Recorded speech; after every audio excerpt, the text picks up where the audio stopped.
el caso ese era agarrar a la compañera que decían mal y normalmente llevarte a clases de niñas más pequeñas, no mayores.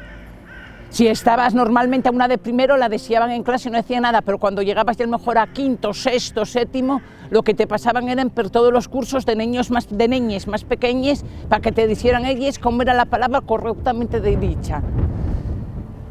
Que siempre tenías una que decía, pero generalmente lo que quedaban era extrañáis, mirando para ti. Yo me acuerdo aquella vez de Malu, que me decíamos, bueno, Malu, claro, está mala, ¿qué quiere que diga la maestra? ¿Cómo quiere que se diga?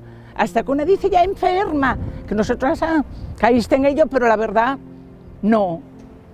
Porque yo ya el día de hoy, que un niño me falta clase y cuando viene y pregunto, ¿estuviste enfermo? Le pregunto, ¿tuviste malín?